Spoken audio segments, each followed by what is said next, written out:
Quero que você abra a sua Bíblia comigo em Gálatas, no capítulo 5. Nós vamos ler do versículo 16 até o versículo 25. O texto é um pouquinho maior do que o que costumamos ler quando falamos de um texto inicial, mas é importante que a gente leia ele todo para ter uma ideia bem abrangente aqui do assunto. Você que nos acompanha pela transmissão, ao vivo, ou mesmo posteriormente gravado, eu quero declarar desde já que a mão do Senhor vai tocar a sua vida aí onde você está. No reino do Espírito não existe distância e toda receptividade à palavra de Deus, ela é atemporal, ela nos permite viver não apenas no ambiente, nos permite viver aquilo que Deus tem para nós. Meu conselho apenas a você é, não permita que o fato de usar o benefício de acompanhar a distância deixe você distraído com outras coisas que possam estar acontecendo no ambiente. Apenas escancare seu coração para Deus e tenho certeza que você vai experimentar aí o mesmo sopro do Espírito de Deus que vai acontecer aqui. Vamos lá, Gálatas capítulo 5, a partir do versículo 16 diz: Digo, porém, andai no Espírito e jamais satisfareis a concupiscência da carne. Porque a carne milita contra o Espírito e o Espírito contra a carne, porque são opostos entre si, para que não façais o que porventura seja do vosso querer.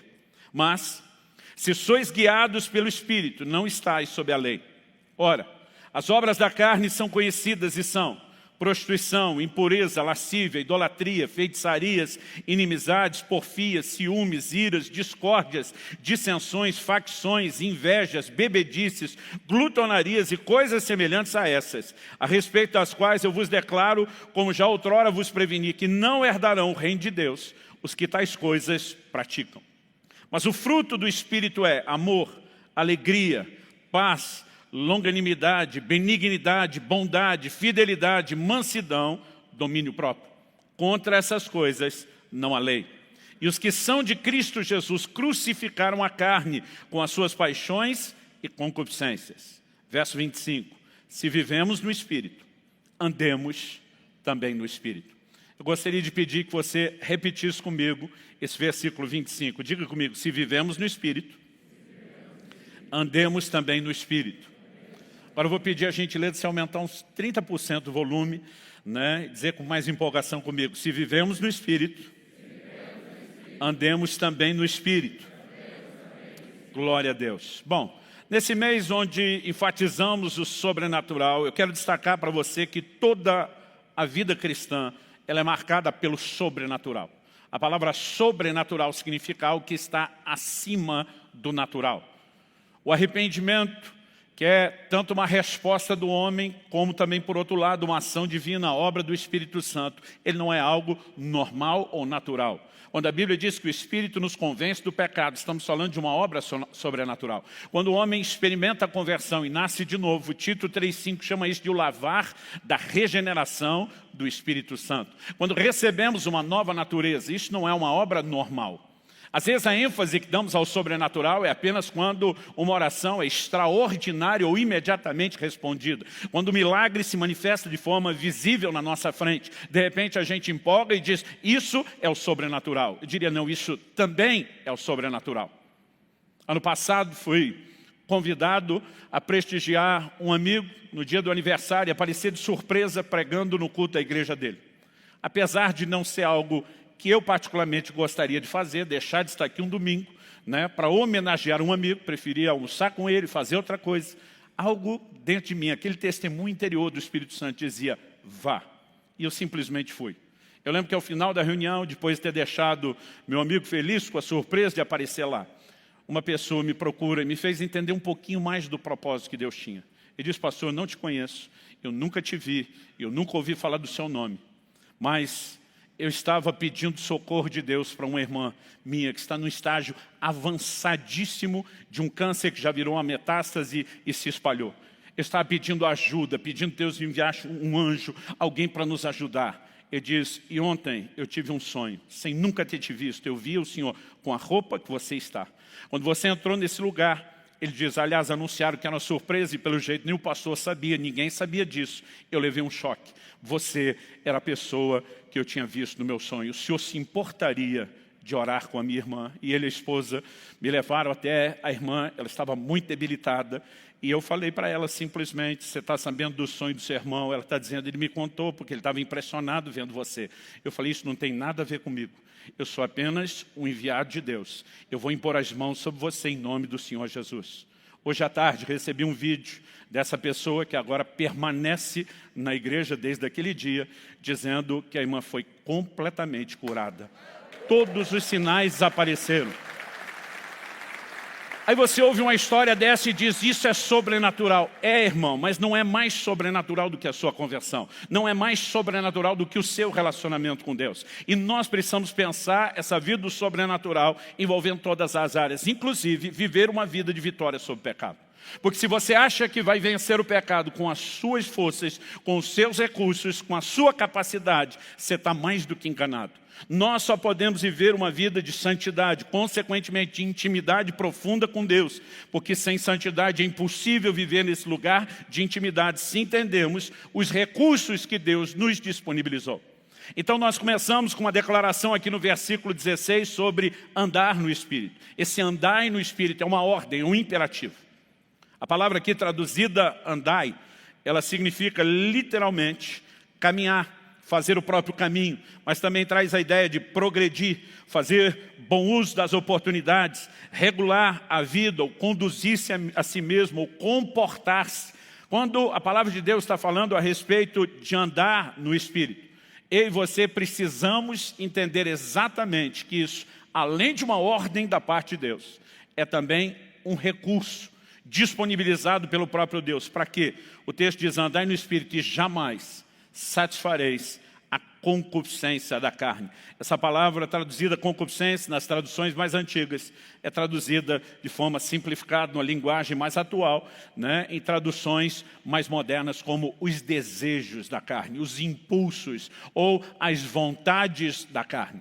Eu e você precisamos entender que existe uma vida dia a dia de relacionamento com Deus, que é marcada pela manifestação daquilo que é além do natural, além dos recursos meramente humanos e naturais que eu e você temos ou carregamos em nós mesmos. São recursos divinos que nos foram disponibilizados por Deus, pelos céus, para que eu e você possamos viver de uma forma diferente.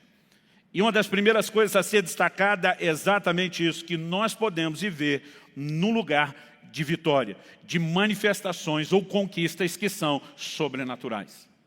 Agora, quando chegamos no verso 25, vemos uma ênfase aqui em Gálatas 5. Se vivemos no Espírito, andemos também no Espírito. Então, eu acredito ser importante questionar qual é a diferença entre se vivemos no Espírito, andemos também.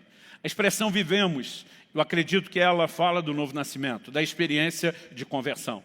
Efésios 2:1 diz que Ele nos vivificou, Ele nos deu vida, quando nós estávamos mortos em nossos delitos e pecados. A vida de Deus nos é comunicada no momento do novo nascimento, quando o Espírito de Deus passa a habitar em nós, passamos a viver pelo Espírito.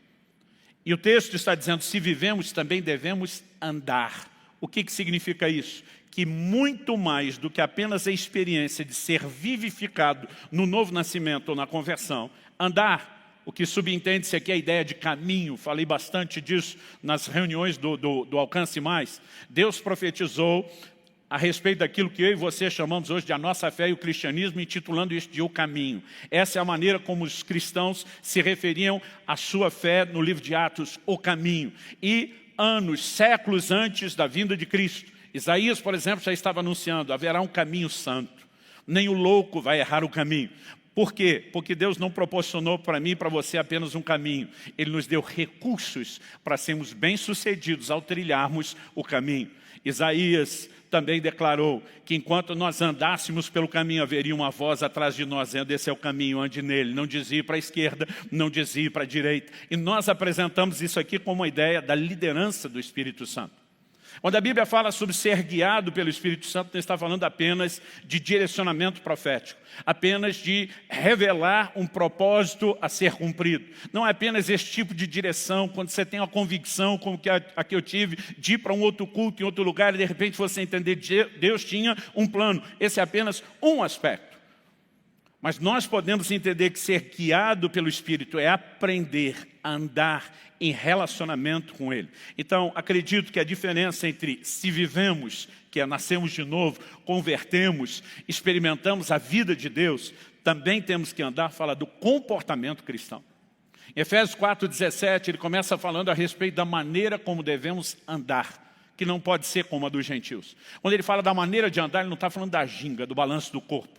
Ele está falando da forma como nós nos comportamos, como nós nos conduzimos no caminho. E uma das coisas que eu quero apresentar para você é que há uma diferença entre a experiência de conversão e a expectativa que Deus tem a respeito de mim e de você sobre como nós vamos caminhar. Então eu quero destacar que andar no Espírito é tanto uma ordenança, por um lado, como também, por outro, um recurso para vencermos a carne e o pecado. Até porque Deus não pediria nada de mim e de você que Ele não nos desse a condição ou a capacidade de poder cumprir. Ele seria injusto se pedisse de mim e de você ser de santos como eu sou santo, sem nos dar os recursos sobrenaturais para isso. Mas é importante que a gente entenda essa dinâmica. E eu quero mostrar para você que andar no Espírito significa não andar de forma errada. Andar no Espírito, andar da forma correta, significa outras formas de andar que sejam erradas. E eu quero destacar 3 delas, que nós, se decidimos andar no Espírito, não poderemos andar dessa forma. A primeira, que é o primeiro ponto que já vou destacar, é não andar na carne. A segunda, eu quero falar sobre não andar pelos sentidos. E daqui a pouco vou explicar melhor o que é isso. Em terceiro e último lugar, eu quero falar sobre não andar por vista. Todas essas coisas estão relacionadas com o entendimento do que é andar no Espírito. Mas vamos começar aqui com a ideia que eu já estava trabalhando. A experiência de conversão nos proporcionou acesso a uma nova natureza. Em 2 de Pedro, no capítulo 1, e se você for rápido, eu gostaria que você me acompanhasse. 2 de Pedro, capítulo 1, nós vamos ler os versículos 3 e 4. Pediria até mais, se for possível, o pessoal da mídia, se tivesse acesso rápido, projetar. Se não, tudo bem. Eu sei que estou pegando a turma de surpresa em muita atividade. Mas se você tiver condições, acompanhe. 2 de Pedro, capítulo 1, versículos 3 e 4. O apóstolo diz assim: pelo poder de Deus, nos foram concedidas todas as coisas que conduzem à vida e à piedade, pelo pleno conhecimento daquele que nos chamou para a sua própria glória e virtude. Vou fazer uma pausa. Pelo poder de Deus. Em primeiro lugar, considere o poder de Deus. Não estamos falando de algo natural. Em segundo, nos foram concedidas, não serão, já foram concedidas, disponibilizadas, ofertadas, doadas da parte de Deus. Não algumas, todas as coisas que conduzem à vida e à piedade. Eu e você podemos viver uma vida cristã diferenciada, não por causa do esforço, não por causa do nível de dedicação mera e simplesmente, mas porque Deus disponibilizou recursos sobrenaturais para que eu e você possamos viver dessa forma. Quantos são gratos a Deus por isso? Diga amém. Então vamos continuar. Por meio delas, Ele nos concedeu as suas preciosas e muito grandes promessas, para que por elas vocês se tornem coparticipantes da natureza divina, tendo escapado da corrupção das paixões que há no mundo. Obviamente ele está falando a gente convertido. Ele está dizendo que Deus nos deu preciosas e muito grandes promessas. Ele não chama nem só de grande, mas de muito grande. Quais são essas promessas? Aquelas que dizem respeito ao lugar onde eu e você podemos viver, manifestando a santidade de Deus, vivendo em comunhão com Ele e escapando dessa forma, por participar. A expressão coparticipante significa participar juntamente com. Participar do quê? Da natureza divina. O novo nascimento nos proporciona acesso a uma nova natureza. Ele não apresenta a ideia aqui de que já está tudo resolvido. Ele até usa a expressão para que vocês se tornem. Não significa que eles não estavam participando em nenhum nível, mas significa que não estão, obviamente, vivendo isso de forma plena, completa. É algo no qual eu e você não apenas podemos, mas devemos crescer, experimentar a natureza de Deus. Há uma nova natureza que nos foi disponibilizada em Cristo Jesus. Quando o apóstolo Paulo escreve aos Coríntios e diz: se alguém está em Cristo, é uma nova criatura, a expressão ali, nova criação. Ele diz: as coisas velhas já passaram e tudo se fez novo. Às vezes a gente só pensa em termos de pecado. A culpa foi removida, os pecados foram perdoados e agora é uma nova vida. Não, é mais do que isso. É mais do que Deus apenas ter removido o que de ruim carregávamos. Quando a Bíblia diz que tudo se fez novo, significa uma realidade completamente nova. E nessa nova realidade, eu e você podemos participar da natureza de Deus. No entanto, quase sempre que estamos falando sobre o assunto de santidade, transitando nessa doutrina da santificação, eu costumo enfatizar que o novo nascimento não eliminou a velha natureza, embora nos deu acesso a uma nova. Isso é muito claro quando Paulo, em Efésios capítulo 4, ele diz assim, dos versículos 22 ao 24, ele está escrevendo a gente nascida de novo, a cristãos, e ele diz: quanto à maneira antiga de viver, aqui sim ele se refere à vida pregressa, antes da conversão. Quanto à maneira antiga de viver, vocês foram instruídos a deixar de lado a velha natureza, que se corrompe segundo desejos enganosos, e a se deixar renovar no espírito do entendimento de vocês, e a se revestir da nova natureza, criada segundo Deus, em justiça e retidão procedentes da verdade. Outras traduções, em vez de velha e nova natureza, fala de velho e novo homem, que basicamente está falando da mesma coisa. O que eu e você precisamos entender que mudança de natureza, embora tenha sido algo que Deus nos disponibilizou, requer de mim e de você uma decisão.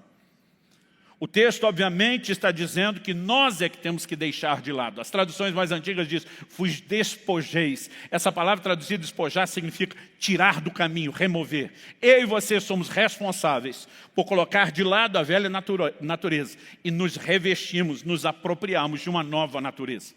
Eu acredito que um conceito equivocado que tem atrapalhado muita gente é a ideia de que se nascemos de novo e acessamos a nova natureza, a natureza divina, significa que a velha foi automaticamente eliminada. E isso causa não apenas confusão, mas muita decepção.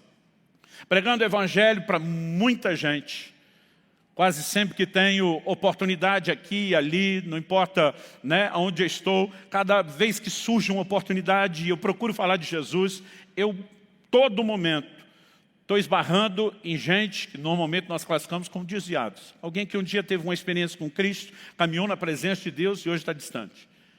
E muitas vezes, quando começo a falar de Jesus, você encontra todo tipo de desviado, tem aquele revoltado, tem o ferido, mas a maioria deles são aqueles que os olhos se enchem de lágrimas. E quando você está falando, é evidente que existe ali saudade de um tempo de boas experiências.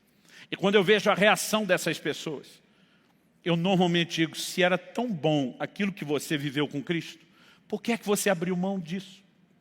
E quando estou me dirigindo a esse grupo dos que têm saudade dessas boas experiências, a maior parte do tempo, sabe qual a resposta que eu ouço? Eles dizem: porque em algum momento eu duvidei da minha experiência de conversão. Eu digo: mas por que você duvidou da sua experiência de conversão? E a maioria deles diz o seguinte: porque eu ainda tinha vontade de fazer as coisas ou algumas coisas que eu fazia antes da conversão. Alguns já disseram: tive vontade de fazer coisas que nem antes da conversão eu sentia tanta vontade. Então eu duvidei da minha experiência. E às vezes a minha vontade dá quase um desespero, né? Quase voar no pescoço, chacoalhar e dizer: quem foi que te disse que você não sentiria vontade dessas coisas? Porque muitas vezes essa ilusão de uma transformação instantânea ou automática nos coloca numa posição delicada. E normalmente eu gosto de recapitular essa ideia. O novo nascimento nos trouxe uma nova natureza, sem necessariamente eliminar a velha. Outro dia alguém falou: misericórdia, pastor, se o novo nascimento não eliminou a velha natureza, qual o lucro de trazer a nova? Eu falei: é que antes você era escravo da velha natureza. E agora com a nova, apesar dela não necessária ou automaticamente ter eliminado a velha, ela te dá o poder de subjugar a velha e viver pela nova natureza. Então nós não podemos dizer que não há diferença. A questão só que a diferença não é instantânea ou automática. Você precisa entender a quem você vai se render. E o entendimento teológico disso não é tão complicado. Romanos 5,12 diz que por meio de um só homem, uma referência a Adão, o primeiro, o cabeça da humanidade, por meio de um só homem entrou o pecado no mundo, através do pecado a morte passou a todos os homens. Na teologia chamamos isso de o pecado original. O homem já nasce pecador, ele não é apenas pecador porque peca. Ele peca porque é pecador. É um problema de natureza. Agora, o que a Bíblia diz lá em 1 Coríntios, capítulo 15, a partir do versículo 45, a Bíblia diz: pois assim está escrito, o primeiro homem, Adão, se tornou um ser vivente, alma vivente, dependendo da versão. Mas o último Adão é espírito vivificante. Quem é esse último Adão?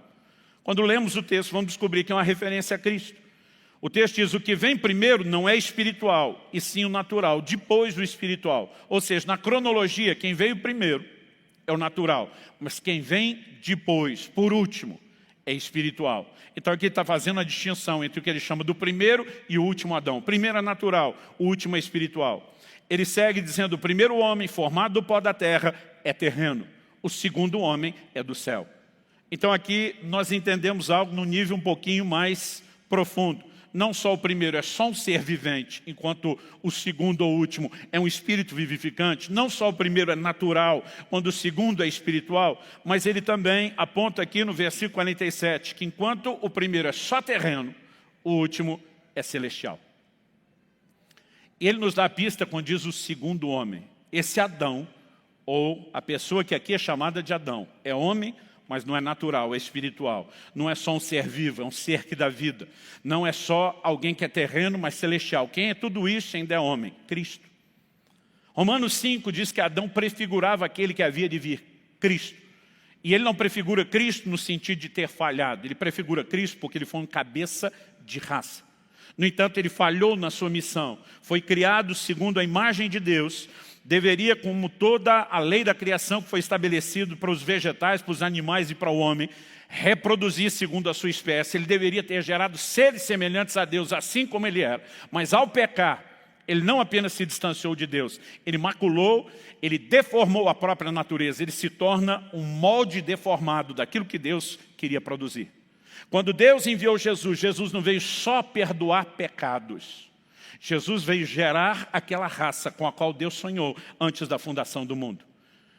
A Bíblia diz em Efésios, no capítulo 1 e no versículo 4, que Ele nos escolheu antes da fundação do mundo para sermos santos e irrepreensíveis perante Ele. O sonho de Deus para o homem nunca envolveu o pecado.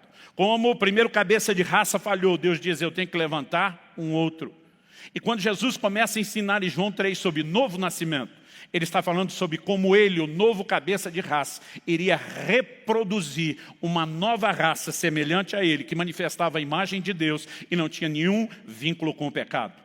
Então é disso que o autor está falando. Olha os versos 48 e 49 de 1 Coríntios 15. Ele diz: como foi o homem terreno, assim também são os demais que são feitos do pó da terra. E como é o homem celestial, assim também são os celestiais. Assim como trouxemos a imagem do homem terreno, traremos também a imagem do homem celestial. Não há nada tão central no Evangelho como esse plano de Deus de nos tornar semelhantes a Jesus. E não há nada tão específico sobre a obra do Espírito Santo como esse alvo final. Segundo aos Coríntios 3,18 diz que Ele, o Espírito, nos transforma de glória em glória na imagem do Senhor. A maior ênfase dos pentecostais, dos carismáticos, e não estou falando isso com nenhum desrespeito, amo andar nesse círculo e faço parte dele, mas infelizmente a maior parte da ênfase do sobrenatural ligado ao Espírito Santo é sobre dons e milagres. E nós não reconhecemos que é uma provisão sobrenatural para ser semelhante a Jesus. Andar no Espírito significa, portanto, não andar na carne. E para entender isso um pouquinho melhor, vamos voltar na questão da natureza.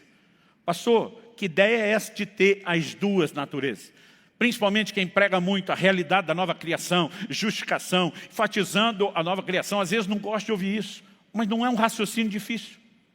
Como eu e você nos tornamos semelhantes a Adão? Por nascimento. Quando Jesus fala de nascer de novo, ele está falando de alguém que já nasceu a primeira vez.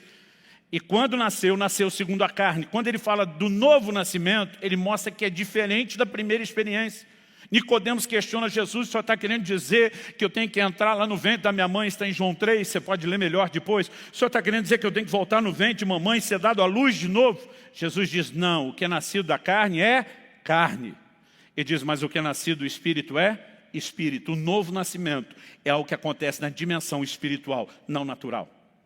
Então significa que quando eu e você viemos a esse mundo, já chegamos nele com a natureza adâmica. Mas quando nascemos de novo e recebemos a nova natureza, ela veio no nosso espírito. Agora pergunta, o dia que você se converteu, seu espírito desencarnou, abandonou seu corpo para viver de forma imaterial por aí? Não. Então, o seu espírito com a nova natureza, a natureza de Deus, está vivendo dentro dessa estrutura chamada carne, como se fosse uma gaiola, aonde está a velha natureza.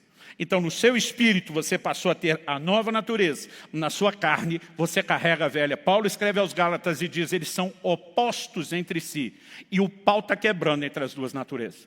Quando ele diz, o espírito milita contra a carne milita, luta, batalha, guerreia, briga, chama como você quiser. Ele mostra que o tempo todo há uma disputa. Qual o propósito dessa disputa? Paulo diz em Gálatas 5,17, para que não façais o que quereis. As duas naturezas estão tentando assumir o controle da vontade. Agora, o que eu e você precisamos entender é que optar, escolher andar no Espírito é nossa responsabilidade. Embora seja uma ordem de Deus, eu e você decidimos corresponder com isso ou não. Embora seja também um recurso de Deus, eu e você precisamos decidir acessar ou não esse recurso. E isso é nossa escolha e responsabilidade. Vá comigo para Romanos capítulo 8. Vamos dar uma olhadinha nessa declaração que o apóstolo Paulo faz. Ele termina o capítulo 7, falando a respeito do dilema, o bem que eu quero, esse não faço, o mal que eu não quero, esse faço, que fala do conflito de naturezas. Mas ele começa o capítulo 8, não apenas recapitulando a conversão, quando ele diz, agora, pois, já não há mais nenhuma condenação para os que estão em Cristo Jesus. Ele vai para além da experiência de conversão e diz no 2, porque a lei do Espírito da vida em Cristo Jesus livrou você da lei do pecado e da morte. Receber a nova natureza, embora não signifique que ela assuma o controle de forma instantânea ou automática, nos dê uma provisão para que a gente não mais seja escravo do pecado. Esperar pelo menos um glória a Deus de alguém. Isso é uma boa notícia, gente. O Evangelho é chamado de boas novas, e as boas novas não é só que Deus já perdoou o que nós fizemos de errado, ou vai perdoar aquilo onde nós vamos errar de novo.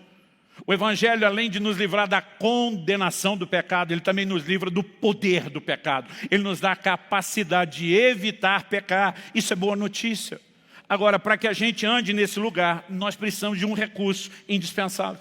No versículo 3 ele diz, porque aquilo que a lei não podia fazer, por causa da fraqueza da carne, e isso Deus fez, enviando o seu próprio Filho em semelhança de carne pecaminosa e no que diz respeito ao pecado. E assim Deus condenou o pecado na carne, a fim de que a exigência da lei se cumprisse em nós, que não vivemos segundo a carne, mas segundo o Espírito.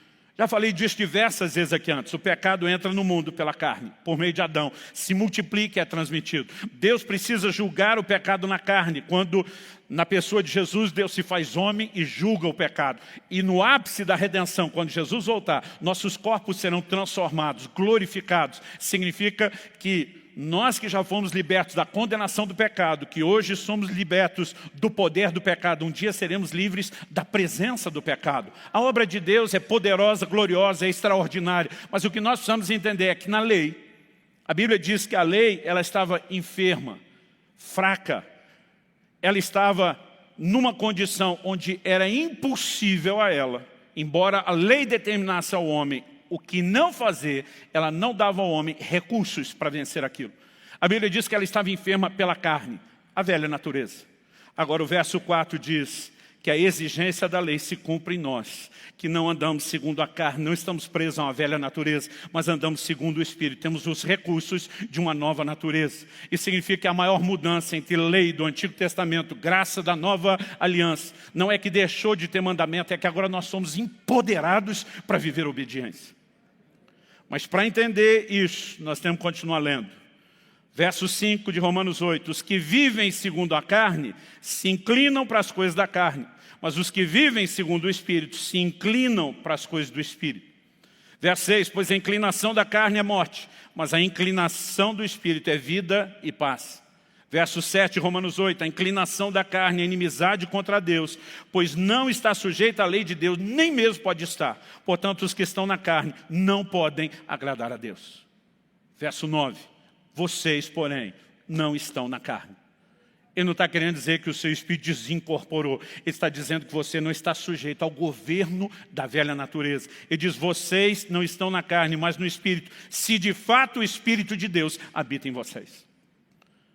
Uma das ênfases que demos nas reuniões do Alcance Mais, falando sobre o Espírito Santo, foi que ele não veio morar em mim e você apenas porque não tinha para onde morar e resolveu habitar em mim e você de graça sem pagar aluguel.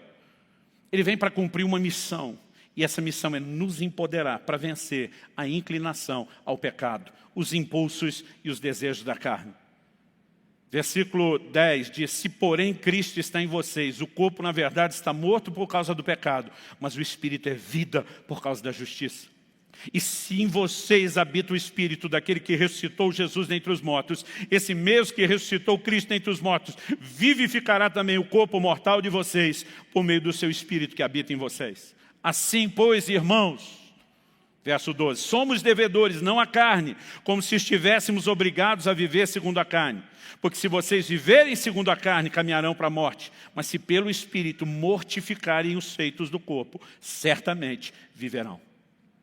Preste atenção nisso, se pelo Espírito mortificar os feitos do corpo. Não significa que os seus desejos desapareceram, significa que eles podem ser mortificados, eles podem ser subjugados. E essa é a beleza de andar no Espírito. Agora a Bíblia fala de inclinação, os que se inclinam para a carne, uma natureza. Os que se inclinam para o Espírito, outra natureza. O que muitas vezes não entendemos. E quando tentamos explicar, alguns se defendem dizendo, isso está tentando falar de mérito, merecimento. Não. É que nós temos a responsabilidade de escolher como vamos caminhar. Andar no Espírito significa não andar na carne. Andar na carne significa não andar no Espírito. E o responsável por escolher isso somos nós. Agora, o que não percebemos é que ninguém acorda necessariamente de manhã pensando, não, eu acho que eu quero fazer tudo errado e pecar.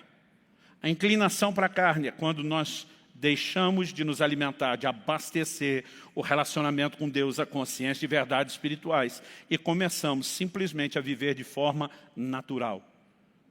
E muitas vezes nós estamos alimentando, estamos nos inclinando para o lugar errado, estamos alimentando a natureza errada.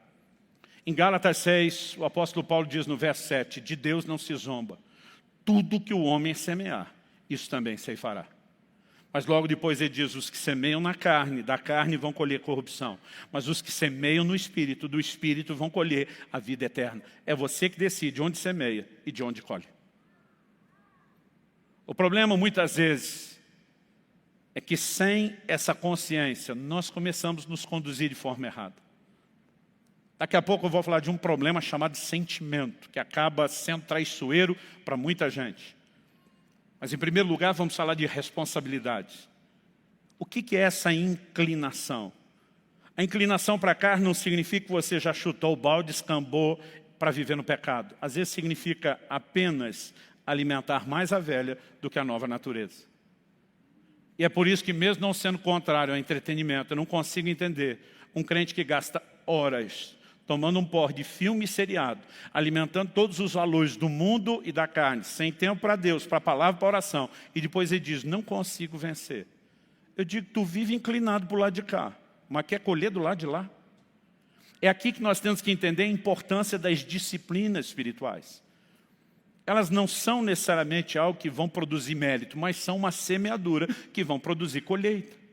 Então, quando eu e você começamos a nos dedicar à oração, quando eu e você começamos a nos dedicar mais tempo à palavra, isso não significa que Deus vai ser melhor para a gente do que é para os outros. Isso significa que eu e você vamos nos tornar cada vez mais conscientes de uma outra natureza que começa, pela consciência dela, a assumir o controle. Quem está entendendo, diga amém. Já contei isso aqui antes. Quando em 2018 tive a minha experiência de 40 dias de jejum só na água, eu entrei em crise. Porque durante muito tempo, eu culpei a impaciência, a irritação com a qual eu tenho que brigar o tempo todo. Sou daquele temperamento colérico. E eu culpava o temperamento, dizer meu temperamento. Só que durante aqueles 40 dias de jejum, pensa num cara que não ficava irritado. Pensa num cara que não ficava impaciente. Pensa num cara que não sabia o que é ter que dominar a raiva. Pastor, o temperamento foi embora? Não, porque a parte boa dele estava lá no jejum. Mas eu comecei a descobrir que muitas vezes eu e você estamos nos escondendo atrás de desculpas para não admitir que nós estamos dando vazão à carne. É só olhar o resultado. Quando Paulo fala do fruto do Espírito e das obras da carne, é só você olhar onde está transitando para descobrir quem é que está no controle. E se nós tomarmos um posicionamento sério de onde vamos semear, e vida no Espírito significa, então, deixar a carne, nós começamos, pela consciência, a experimentar o poder de Deus para viver sob o governo da nova natureza. Quem está entendendo, diga amém. Agora vamos para um desdobramento de algo que não é muito diferente de andar na carne e pecado, mas eu quero falar de maneira muito específica aqui a respeito dos sentidos. Não é só sentimento, mas de não andar pelos sentidos. Porque aqui em Gálatas 5, Paulo não apenas fala de não andar na carne, mas ele inclui nessa lista algumas questões que a gente pode classificar também nessa dimensão dos sentidos, ou dos sentimentos. Porque quando ele começa a descrever aí as obras da carne, você percebe que juntamente com algumas coisas que eu e você talvez classificaríamos apenas como ações, existe junto aqui um pacote de sentimentos. Inimizades, rixas, ciúmes, iras, discórdias, divisões, facções, invejas. Mas eu não quero falar só do sentimento. Eu quero falar de pessoas que se entregam ao sentimento porque elas vivem muito a dimensão dos sentidos. Em Judas, no capítulo 1, e no versículo 19, a palavra de Deus faz a seguinte declaração. Epístola de Judas, penúltimo livro da Bíblia, capítulo único, verso 19. O texto sagrado fala assim: são estes os que promovem divisões sensuais que não têm o Espírito. Essa expressão aqui traduzida como sensuais e que não têm o Espírito, foi traduzida, por exemplo, na Nova Almeida Atualizada, em algumas versões mais modernas, como aqueles que seguem os seus próprios instintos. Uma das características dessas pessoas é que a Bíblia diz, eles não têm o Espírito. O que você podemos entender a respeito disso? A palavra aqui traduzida, sensuais ou os próprios instintos, é a palavra grega psíquico. Ela significa, entre outras coisas, a natureza sensual, com sua dependência dos desejos e das paixões. Muitas vezes é traduzido na Bíblia, Paulo diz em 1 Coríntios 2,14, o homem natural, a palavra ali é psíquico. Tiago fala de uma sabedoria que ele diz, essa não vem lá do alto. Ele diz, antes ela é animal, terrena e diabólica. O termo traduzido é animal, psíquico. Está falando de gente entregue à sua própria natureza. Não está falando da vida de Deus, está falando da vida humana. Pessoas são movidas meramente pelos seus sentidos, pelos seus instintos. E algo que eu e você precisamos entender é que Deus nos chamou a caminhar de forma diferente disso. Não significa que nós não tivemos uma experiência com Deus, mas talvez que não crescemos. E podemos ser convertidos e estar presos nesse nível carnal. Olha o que Paulo diz em 1 Coríntios, capítulo 3.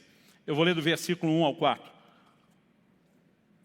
Ele começa dizendo, eu, porém, irmãos, não pude falar a vocês como pessoas espirituais, e sim como a pessoas carnais. No original grego não tem o pessoa.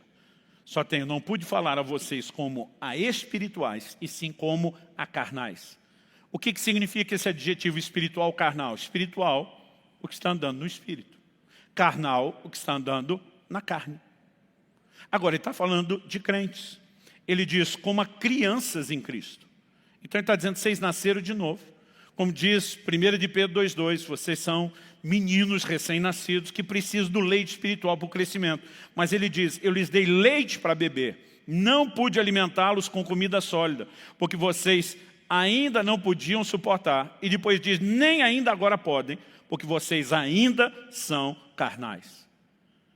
Eu vejo gente que às vezes fica disparando para todo lado. Fulano está dando mau testemunho. Não é crente. Quando você olha o que a palavra de Deus diz, você vai descobrir de gente que é crente, mas que ainda é um crente carnal, não é espiritual. Não significa que ele não teve a conversão, mas significa que ele está estacionado naquela fase de infância há muito tempo. Deveria ter se desenvolvido, deveria ter crescido. Paulo diz, no início não falava que vocês eram novo convertidos, mas agora vocês ainda são carnais, como era no dia da conversão. Não cresceram, não progrediram. Obviamente, pessoas que estão confinadas a esse terreno carnal, estão deixando não só de receber mais alimento, porque não tem estrutura. Assim como você não vai dar uma feijoada para um bebê, nem a revelação da palavra pode ser digerida por gente que não tem maturidade. Uma revelação profunda. Então essas pessoas estão perdendo não apenas um nível mais profundo de alimento. Ele continua e diz, porque se há ciúmes e brigas entre vocês, será que isso não mostra que são carnais e andam segundo os homens? A Nova Almeida Atualizada diz, andam segundo os padrões humanos. Porque está tentando dizer que está nivelado ao comportamento de um homem que vive como tal, no natural, não no sobrenatural. Está vivendo limitado e confinado aos recursos da sua carne e não aquilo que Deus disponibiliza no nível do seu espírito. E ele segue dizendo, quando alguém diz, eu sou de Paulo, outro diz, eu sou de Apolo, não é evidente que vocês andam segundo padrões humanos? Ele está dizendo, se tem divisão, se tem ciúme, se tem contenda, se tem partidarismo, é carnal. Qualquer crente com um pouquinho de maturidade espiritual vai olhar para ministros diferentes, para dons diferentes e dizer, cada um funciona na multiforme graça de Deus e tem algo para contribuir. Ele não fica apontando para um para dizer, eu gosto desse e eu não gosto daquele. A partir do momento que existe esse comportamento, Paulo está dizendo, isso evidencia sua carnalidade e sua falta de maturidade espiritual. Então significa não apenas que alguém pode viver nesse lugar, mas que desde o início do Evangelho, alguns crentes estacionavam aí. Os dois textos que falamos de Judas 1,19 e este de 1 aos Coríntios, falam tanto sobre sentimentos como problemas de relacionamentos. Gente, nós precisamos entender que à medida que amadurecemos espiritualmente, a capacidade de gerenciar conflitos precisa se manifestar no nosso meio. Paulo escreveu aos Coríntios e diz, até importa que entre vós haja facções, para que os aprovados se manifestem. É na hora das dificuldades que os maduros começam a se destacar. Agora, por que mesmo entre crentes havia ciúmes e briga? Porque cada um está andando por aquilo que sente. Não gostei do jeito que você falou comigo. E você tem que andar baseado numa resposta do seu instinto humano e natural, em vez de andar no espírito. Quando Jesus diz, olha, se alguém te bater na face, vira outro. Se alguém te obrigar a caminhar 1 milha, anda 2. Se quiser tomar a sua capa, entrega também a túnica. Você acha que ele está falando de coisa que você tem vontade de fazer? Algo que eu e você precisamos entender sobre a vida no Espírito é que ela nos coloca acima do padrão dos sentidos, dos sentimentos. Então vamos tentar exemplificar isso. Não são sentimentos que nos governam. Nós é que governamos os sentimentos. Vida no Espírito significa você sair de uma prisão carnal e de um lugar de imaturidade, dizendo, eu não vou ser governado pelo sentimento. As pessoas às vezes me perguntam, pastor, o senhor acorda todo dia com vontade de orar? Eu respondo, claro que não. O senhor acorda todo dia com vontade de ler a Bíblia? Eu digo, claro que não. Tem dia que eu acordo, o mundo parece branco e preto em vez de colorido, eu não sinto que eu sou crente e parece que Deus sumiu. Mas eu não preciso viver pelo que eu sinto. O crente maduro que tem o recurso do Espírito Santo, ele vive pelo que crê, não por aquilo que sente. E em momentos como esse, eu e você começamos a botar os nossos sentimentos em linha com aquilo que nós cremos e não a nossa fé alinhada com aquilo que sentimos. Dá para entender a diferença? No Salmo 42, 5, salmo atribuído aos filhos de Corá, ele diz, porque você está abatido, a minha alma, porque se perturba dentro de mim. Espere em Deus, pois ainda o louvarei, a Ele meu auxílio e Deus meu. Sabe o que ele está dizendo? Por que é que você, alma, é a sede dos seus sentimentos? Está abatida. Espere em Deus. Em outras palavras, está dizendo, está contemplando as circunstâncias, está andando por aquilo que vê, que é o último assunto que nós vamos terminar. Ele diz, olha para Deus. Muitas vezes você vai ver salmistas, o próprio Davi fala isso, bendize a minha alma ao Senhor. Esse povo não era um bando de gente, não quero parecer insensível a quem tem um problema e precisa de atenção e cuidado, mas não era um bando de gente naquele nível altíssimo de esquizofrenia, de dupla personalidade, discutindo com si mesmo, porque está abatido a minha alma, né? Bendize a minha alma ao Senhor. Era gente que olhava para uma das suas partes, o homem, espírito, alma e corpo, e dizia, quem foi que te deu direito, alma, de estar abatida? Espere em Deus. Em outras palavras, ele está dizendo, eu não me dobro às minhas emoções. As emoções vão me seguir quando eu tomo a decisão de andar em Deus. É por isso que você vai ver o apóstolo Tiago escrevendo e dizendo: meus irmãos, tende por motivo de grande alegria quando vocês passarem por várias tribulações. Você acha que a alegria vai aparecer espontaneamente na hora da tribulação? Não. Mas o crente maduro, ele não olha a tribulação, ele olha o que está por trás, ele olha a oportunidade de crescer, ele olha a oportunidade de ver Deus agir, e ele decide: eu não vou me abater, eu vou me alegrar. Ele governa os sentidos, em vez de ser governado por eles. Porque se nós somos governados pelos sentidos, você acredita que nós vamos conseguir praticar aquilo que Jesus ensinou sobre perdão? Aliás, a maior parte das pessoas me diz: pastor, eu não estou com vontade de perdoar. E a minha vontade é quase sempre perguntar: e você conhece alguém que tem vontade de perdoar? A dificuldade é justamente porque os nossos sentidos feridos querem ir em outra direção. Mas o perdão é um ato de fé. Assim como eu e você não precisamos sentir vontade de orar, não precisamos sentir vontade de ler a Bíblia, é aí que entram as disciplinas espirituais. Crentes que não são governados pelo que sentem, eles governam as próprias emoções e exigem que elas os acompanhem. Então andar no Espírito não é andar segundo aquilo que sentimos. Quando nós começamos a entender isso, a maneira de viver o Evangelho muda. E acredite, não é apenas uma decisão e uma determinação. Há um recurso em Deus, há um recurso no Espírito Santo para que eu e você possamos desfrutar disso. A palavra de Deus fala de crentes que ao mesmo tempo que estavam sendo perseguidos, ameaçados, presos por causa do Evangelho, eles estavam cheios de alegria e do Espírito Santo. Aliás, quase sempre há uma relação entre um sentimento bom que nos governa por causa da presença e do governo do Espírito Santo. O reino de Deus não é comida nem bebida, diz Romanos 14, mas justiça, paz e alegria no Espírito Santo. Tem muito crente buscando alegria circunstancial. Se Deus atender minha oração e der aquilo que eu sonhei e que eu quero tanto, eu vou ser feliz. Querido, seja feliz nele. Ele deveria ser a sua fonte de alegria. O salmista diz: nele a plenitude de alegria, na presença do Senhor. Há um lugar em Deus onde eu e você entramos e fazemos com que nossas emoções, alimentadas por Deus e não por essa natureza, sejam governadas de uma forma diferente, em vez de nos governarem. Em terceiro e último lugar, vamos correr aqui. Andar no Espírito significa não andar na carne. Andar no Espírito significa não andar pelos sentidos. Mas andar no Espírito significa não andar por vista.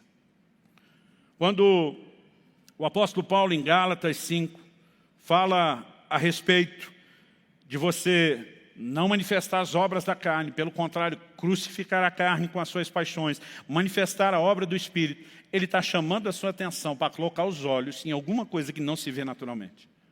Porque as falhas são visivelmente manifestas em nós. E o potencial de vencê-las não. Mas se há algo que eu e você precisamos entender, aprender, absorver, assimilar, é que nós vivemos de recursos espirituais que não são necessariamente visíveis aos nossos olhos. E Paulo diz em 2 Coríntios, capítulo 5, versículo 7, visto que andamos por fé e não por vista. Quando ele diz visto que andamos, ele não está falando apenas dele, dos que o acompanhavam do ministério, está falando de uma característica na vida de todo crente. Porque afinal de contas, como diz Hebreus capítulo 11, verso 1, a definição de fé é a certeza das coisas que se esperam e a convicção de coisas ou de fatos que não se veem. A fé é a convicção do que não se vê com o olho natural, embora você possa ver pela percepção espiritual. Isso significa que eu e você somos chamados a não nos mover, guiados apenas por circunstâncias e por aquilo que os nossos olhos enxergam. A vida de fé, ela é uma vida que também não é governada pelos sentidos, é governada pela palavra de Deus, é governada por aquilo que Deus diz. Eu gosto de uma frase de Smith Wigglesworth, o apóstolo da fé. Ele costumava dizer: não sou movido por aquilo que vejo, não sou movido por aquilo que sinto, sou movido por aquilo que creio, e creio na palavra de Deus. E quando decidimos andar nesse lugar, nós vamos descobrir que há uma relação enorme entre ser cheio do Espírito Santo e ser cheio de fé. Atos 6,5, quando fala de Estevão, um dos primeiros 7 diáconos, um evangelista poderosamente usado por Deus. Atos 6,5 diz que Estevão era um homem cheio de fé e do Espírito Santo. Normalmente nós não vamos ver alguém que é cheio do Espírito Santo e não é cheio de fé. E nem vamos ver alguém que é cheio de fé sem ser cheio do Espírito Santo. Pastor, a fé vem por ouvir a palavra, sim, e o que pode nos fazer compreender a palavra e acender aquela centelha, aquela faísca de fé no coração, é o Espírito Santo, o Espírito da verdade. Eu lembro de uma ocasião que eu estou lendo Marcos 11, 23, e percebo que Jesus apresentou algo que serve para todo mundo, não é para um grupo ou outro. Em Marcos 11, 23, Jesus diz, qualquer que disser a esse monte, ergue-te, lança-te no mar, e não duvidar no seu coração, mas crê que se fará aquilo que diz, será assim com ele. Agora vamos pensar, Jesus estava falando sério ou não? Jesus era digno de credibilidade ou não? Claro que sim. E quando ele diz qualquer, ele está dizendo que qualquer um de nós podemos mover montanhas. Mas ele fala que o requisito é crer. Eu descobri com o tempo que esse nível de mover montanhas exige de mim e de você mais do que uma fé simples. Romanos 12 diz que Deus repartiu conosco uma medida de fé. Mas Jesus nos ensinou que tem fé pequena, quando ele censurou os discípulos pela pequena fé, e que tem fé grande, quando ele elogiou outros por uma grande fé. Significa que a medida que recebemos pode e deve crescer. Paulo diz, em 2 aos Tessalonicenses, a fé de vocês cresce muitíssimo. Então nós precisamos fazer a fé crescer. Por quê? Há determinadas experiências que não serão experimentadas sem uma resposta de fé maior. É lógico que a falta de fé nos priva de tudo aquilo que Deus tem. Hebreus 11:6 diz, sem fé é impossível agradar a Deus. Hebreus 3:19 fala daquela geração que não entrou na terra prometida. Diz, vemos que não puderam entrar por causa da incredulidade. Não era falta de vontade de Deus, não era falta de provisão, era falta de fé. Mas o que nós não entendemos é que alguns, às vezes a gente pensa só no extremo, ou o cara crê totalmente para tudo, ou não crê em nada. A gente não para pensar que a maioria está transitando em algum lugar aqui no meio. Ele nem descrê totalmente, mas nem crê em tudo. Porque a fé dele ainda não cresceu. Em 1 Coríntios 13, quando Paulo está falando do amor acima dos dons do Espírito, ele diz, ainda que eu tivesse tamanha fé a ponto de transportar os montes. Paulo está dizendo que para transportar montes é fé, mas não é qualquer fé. Ele diz tamanha fé. Em outras palavras, ele está dizendo que tem que ser uma fezona, uma fé grandona. Como eu e você podemos chegar a esse nível de fé? Andando no Espírito. Depois de falar no verso 19, Judas, capítulo 1, depois de falar dos sensuais que não têm o Espírito, ele mostra a diferença dos que têm o Espírito, eles não andam pelos sentidos. Em Judas 20, a Bíblia diz, mas vocês, meus amados, edificando-se na fé santíssima que vocês têm, orando no Espírito Santo. Entregar-se à oração do Espírito. E aqui não é apenas orar por inspiração dele, eu colocaria principalmente a linguagem sobrenatural de oração do Espírito Santo. Orar em outras línguas traz edificação da fé. O Espírito de Deus quer nos levar a um lugar, a uma experiência profunda de fé, onde nós vamos vivendo intervenções cada vez maiores, milagres cada vez maiores. Nós podemos chegar ao nível de uma fé que move montanhas. Agora, observe comigo, Zacarias capítulo 4, versículos 6 e 7. Deus levanta o profeta para dirigir uma palavra a Zorobabel, que era o governador de Judá, na restauração, no período pós-exílio de Babilônia. E ele diz o seguinte, o texto diz o seguinte, ele prosseguiu e me disse, essa é a palavra do Senhor a Zorobabel, não por força, nem por poder, mas pelo meu Espírito, diz o Senhor dos Exércitos.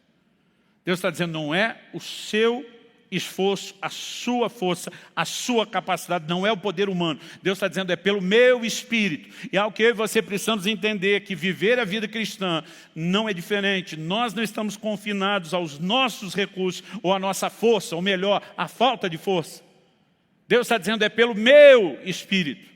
E depois de afirmar isso, o Senhor continua e diz, quem é você, ó grande monte? Diante de Zorobabel, você será uma planície.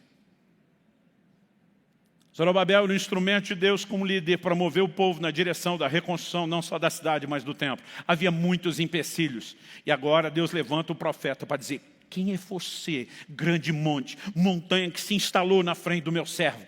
Ele diz, você será transformado numa planície, que Deus está dizendo, esse monte será movido, esse obstáculo será removido, haverá uma intervenção sobrenatural, porque montanhas não saem andando por aí sozinhos. Como eu e você podemos, diante de um grande monte, ver se estabelecer caminho livre, uma campina. não por força, não por poder, por violência, diz outra tradução antiga, mas pelo meu Espírito. O Espírito Santo é chamado de o Espírito da fé. Aliás, eu citei 2 Coríntios 5:7, quando comecei, dizendo que Paulo diz, visto que andamos por fé e não por vista. Mas um pouquinho antes, o contexto. 2 Coríntios 4:13, ele diz, visto que temos o mesmo espírito de fé. Depois de falar, temos o mesmo espírito de fé no 13, no 16 ele diz, não desanimamos. No 18 ele diz, não atentando nós nas coisas que se veem, mas sim nas que não se veem. Porque as que se veem são temporais, as que não se veem são eternas. É isso que o Espírito da fé, o Espírito Santo vai fazer comigo e com você. Ele tem a capacidade de tirar os nossos olhos das circunstâncias, nos fazer enxergar a materialização da promessa. Uma vida no Espírito será uma vida de fé. Não seremos governados apenas pela inclinação da carne ao pecado, mas não seremos governados pelos sentidos, nem pelas circunstâncias. Nós somos um povo que carrega desde a salvação a marca do sobrenatural e que pode trazer as manifestações do céu por onde passamos. Mas para isso precisamos andar no Espírito. E andar no Espírito, como falamos esses dias, eu aqui encerro, não é algo que depende unicamente da parte de Deus. Depende de mim, depende de você.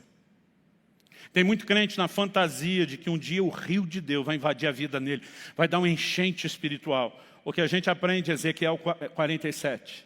Citamos isso aqui nas ministrações anteriores. Um anjo chama o profeta e diz, vem comigo. E começa uma medição, rio adentro, um rio que sai do santuário. O livro do Apocalipse fala de um rio que emana do trono de Deus. Esse rio é uma figura do Espírito Santo e do mover do Espírito Santo, porque faz coisas que só Deus pode fazer. Ezequiel diz, por onde ele passa, tudo volta a viver. Aliás, no Salmo 46, a Bíblia diz, há um rio cujas correntes alegram a cidade de Deus.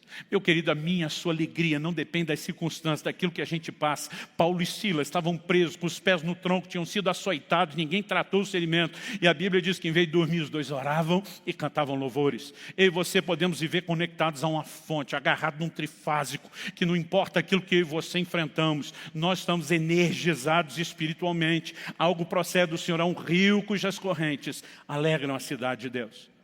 Mas o que Ezequiel entende é que o anjo está chamando ele rio adentro. Não é o rio que invade a sua vida. É você que tem que entrar no rio.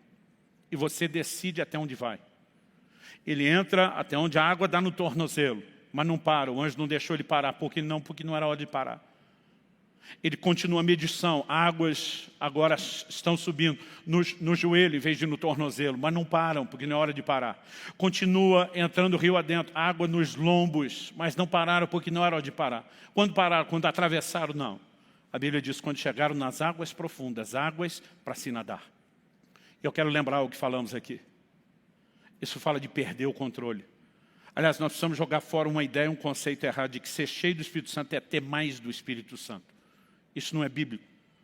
Em João 3,34, a Bíblia diz que Deus não dá o Espírito por medida. E não te deu meio tanque num dia, e depois precisa de um culto ou conferência abençoado para encher o seu tanque. O Espírito Santo não é dado por medida. Pastor, então o que significa ser cheio? Totalmente tomado e preenchido. Ser cheio do Espírito Santo não é você ter mais dele, é ele ter mais de você.